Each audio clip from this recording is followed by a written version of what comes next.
Baik, saudara, kita beralih ke informasi lainnya. KPK resmi menetapkan 15 anggota DPRD Kabupaten Muara Enim dalam kasus pengadaan barang dan jasa di Dinas PUPR. Dalam rilis KPK yang dilakukan tadi malam di Gedung Merah Putih, KPK resmi melakukan penetapan tersangka terhadap 15 anggota DPRD Kabupaten Muara Enim. KPK juga menghadirkan ke-15 anggota DPRD Kabupaten Muara Enim, serta menjelaskan peran dari anggota DPRD yang terlibat dalam kasus pengadaan barang dan jasa Dinas PUPR Kabupaten Muara Enim. Wakil Ketua KPK Alexander Marwata menyatakan, ke-15 tersangka resmi ditahan di rutan KPK selama 20 hari ke depan.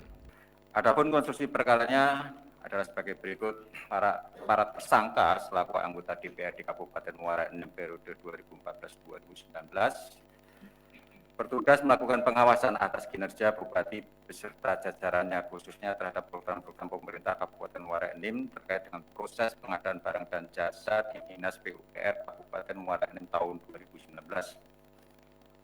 Para tersangka diduga menerima pemberian uang sekitar 3,3 miliar sebagai uang aspirasi atau uang ketok palu yang diberikan oleh Robi Tavalewi. Tim Liputan TVRI Sumsel melaporkan. Suasana kantor DPRD Kabupaten Muara Enim sepi pasca ditangkapnya 15 anggota DPRD aktif oleh KPK dalam kasus suap 16 paket pengadaan PUPR tahun 2019.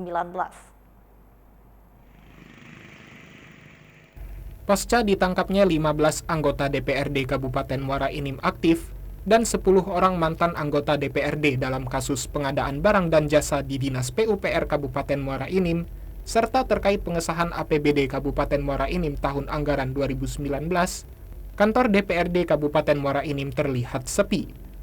Ketua DPRD Kabupaten Muara Enim Liono Basuki ketika dihubungi via ponsel mengatakan dirinya saat ini sedang dinas luar di Jakarta. Sampai saat ini, walaupun sebagian anggota DPRD Kabupaten Muara Enim dalam proses pemeriksaan KPK, semua kegiatan yang ada di DPRD berjalan sesuai aturan yang berlaku. Pihaknya tetap menghormati hukum yang berlaku.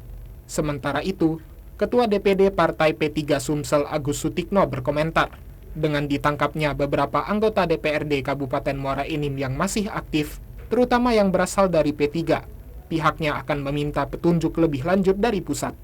Hal itu terkait untuk mengambil kebijakan internal partai. Proses hukum terhadap yang bersangkutan, tetapi nanti kalau umpamanya terjadi pemecatan, maka bersamaan itu juga diusulkan penggantian. Berapa lama itu? Kalau mekanisme partai sendiri seperti apa? Kita baru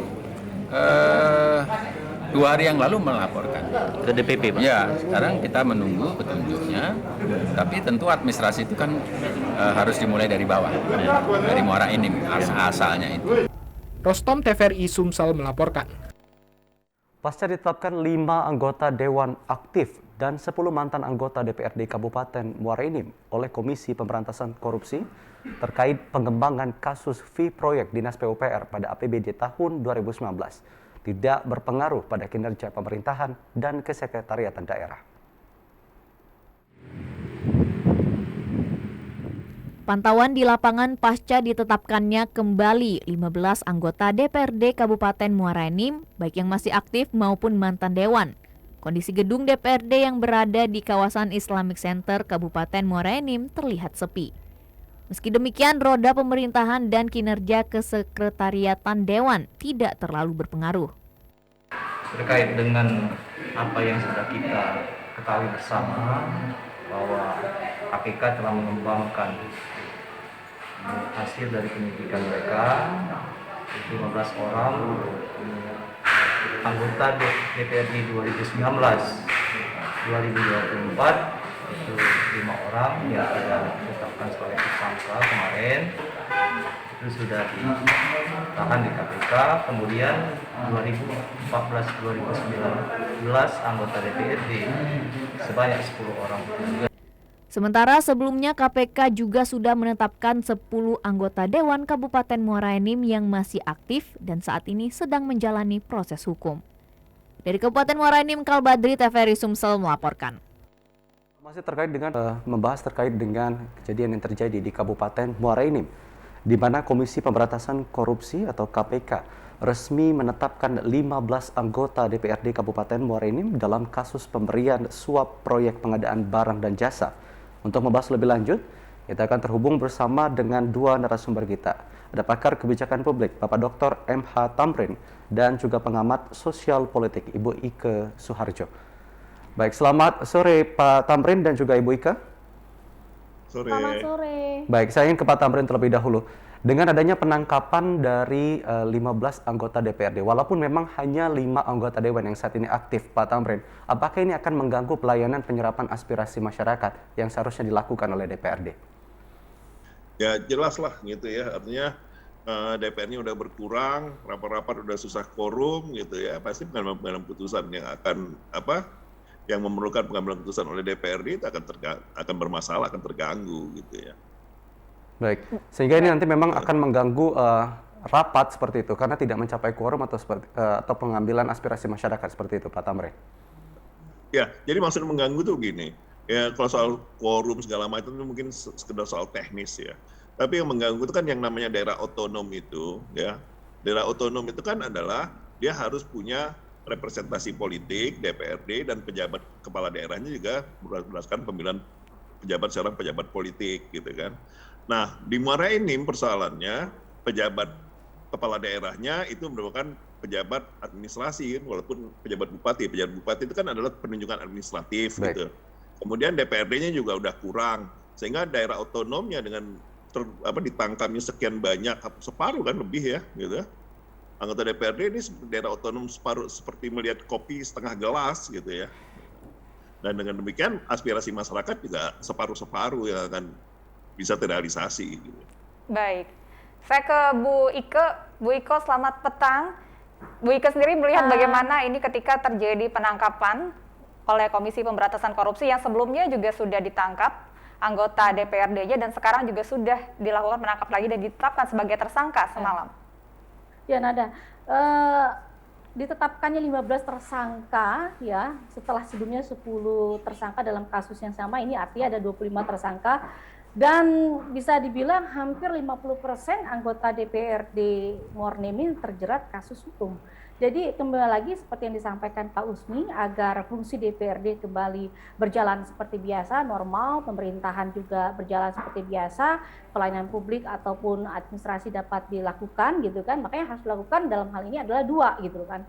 Pertama ini sesuai dengan Undang-Undang Nomor 7 Tahun 2017, yaitu dalam hal ini sekretaris dari DPRD Muara Enim harus segera menulis surat kepada masing-masing partai nih Nada, untuk segera melakukan proses PAW, pergantian antar waktu. Nah, siapa yang akan menjadi PAW ini kan tentunya calon yang mempunyai perolehan suara yang terbanyak dari dapil maupun dan parpol yang sama gitu kan.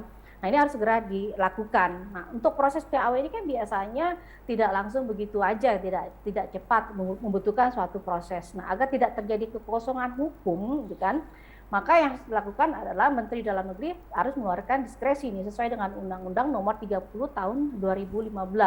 Nah, diskresi dapat dilakukan ini dengan memenuhi beberapa pertimbangan. Di antaranya adalah ya tadi tidak terjadinya kekosongan hukum dan stagnasi gitu. Begitu Nada. Baik, Ibu Ika, apakah perganti antar waktu ini harus memerlukan atau menunggu keputusan pengadilan yang berkekuatan hukum tetap atau tidak?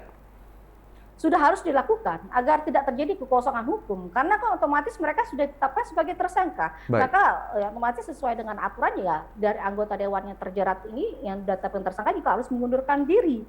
Begitu. Kalau tidak dilakukan PAW segera mungkin yang terjadi ya bagaimana menjalankan fungsi DPRD seperti normal, seperti biasa gitu. Baik. Saya ke Pak Tamrin. Pak Tamrin, dengan adanya PAW ini apakah memang nanti akan fungsi terhadap pembahasan undang-undang bagi DPRD Kabupaten Muara Enim ini juga dapat bisa berjalan lebih baik, lebih lancar dibandingkan kekosongan yang terjadi saat ini? Ya, diharapkan begitu gitu ya. Artinya PAW itu ya saya pikir bukan sesuatu yang harus menunggu status tersangka gitu kan. Karena partai politik itu kan bisa punya alasan bermacam-macam untuk melakukan PAW anggotanya. Salah satunya itu adalah perbuatan tercela, gitu kan. Jadi tidak perlu harus menunggu keputusan pengadilan. Dan ini penting, karena fungsi partai politik itu kan adalah untuk melakukan agregasi. Salah satunya adalah melakukan agregasi kepentingan, menyalurkan suara rakyat, gitu ya. Nah, bagaimana bisa menyalurkan suara rakyat kalau anggotanya nggak lengkap, gitu. Nah, DPRD saya harap partai politik jangan berdalih dengan alasan-alasan formal seperti menunggu tersangka. Ya harus segera mereka harus punya tanggung jawab. Ini kan pilihan-pilihan mereka sendiri dulu menetapkan. Setelah terjadi sesuatu mereka harus tanggung jawab. Karena salah satu tujuan dari otonomi daerah itu kan adalah memajukan demokrasi, jangan membunuh demokrasi. Dan yang dirugikan ini kan adalah masyarakat, gitu kan ada. Baik, saya ingin minta tanggapan dari kedua narasumber kita ini terkait dengan ini kan korupsi sebagai white collar crime atau extraordinary crime ini sudah tidak lagi malu-malu dilakukan oleh hanya 1 atau 2 individu saja, tapi ini dilakukan secara berjamaah. Bagaimana tanggapan dari pengamat sosial politik terlebih dahulu, Ibu Ika? Ya, begini, Mas, saya mengindikasikan bahwa korupsi ini bagaikan virus, bagaikan penyakit menular. Jadi kalau misalkan satu orang yang sudah terindikasi virus gitu kan, dan sudah terkena penyakit tersebut, maka otomatis lingkungan di sekitarnya juga akan teridentifikasi dengan virus yang sama. Nah, saya juga mengibaratkan dengan teori social learning bahwa sikap dan perilaku individu itu akan ditentukan dalam proses sosial. Maka jika anggota DPRD DPRD Muara ini melakukan hal korupsi, maka hal yang sama juga akan bisa menularkan pada lingkungan yang lainnya. Jadi kembali lagi, motivasi menjadi anggota dewan itu kalau dia mempunyai suatu wewenang yang penuh, mempunyai kekuasaan dan bertemu dengan lingkungan yang korup, maka rasa sikap korupsi itu tidak akan tertahankan. Nah, kalau saya membandingkan, saya hampir bisa dibilang kasus DPRD Muara Enim ini hampir sama beberapa tahun yang lalu di DPRD Kota Malang, Betul. Mas, di tahun 2018 Yep. ya. Ini kita lihat apa yang bisa menyebabkan korupsi dalam DPR atau DPRD. Kita melihatnya juga kalau bisa kita cermati ini adalah korupsi politik yang berkaitan dengan keputusan atau kebijakan politik. Baik, terima kasih Ibu Ika. Tersebut. Baik, mohon maaf Ibu Ika, kami akan ke Pak Tamrin terlebih dahulu. Pak Tamrin, bagaimana tanggapan Anda terkait dengan korupsi ini dilakukan secara berjamaah, Pak? Ya, ini kan karena tersandaranya sistem demokratisasi kita, gitu ya. Yang semula sebenarnya kan waktu kita memberikan otonomi daerah gitu dengan membentuk daerah otonom, salah satu tujuannya kan adalah memajukan demokrasi segala macam. Nah, yang disebut dengan otonomi daerah itu yang punya otonomi siapa? Rakyat. Sebenarnya pengertian daerah itu adalah rakyat. Di undang-undang jelas ditulis yang punya otonomi itu rakyat yang direpresentasikan melalui DPRD dan kepala daerahnya, gitu kan. Tapi begitu kepala daerah dan DPRD itu memegang peran implementasi dalam demokratisasi ini, yang terjadi kan mereka malah menyandera, gitu kan. Nah, sehingga praktis tanpa kontrol ya makanya orang bilang absolutely power, absolutely corrupt, gitu ya. Dan ditambah situasi di mana kalau boleh meminjam istilah social learningnya Mbak Ika tadi itu ya, sederhananya kan insentifnya lebih besar daripada disinsentifnya untuk melakukan korupsi, gitu ya. Sehingga muncul pandangan bahwa kalau korupsi ketangkep itu apes aja. Nah, ini kan harusnya yang kita ubah, gitu ya, value-value seperti ini. Baik, Pak Tamrin dan Bu Ika, terima kasih telah bergabung bersama kami di Sumatera Selatan hari ini tentunya. Semoga nantinya ke depan tidak ada lagi kejadian serupa yang terjadi. Tidak mengurangi kepercayaan dari publik ya terhadap wakil rakyat kita. Betul.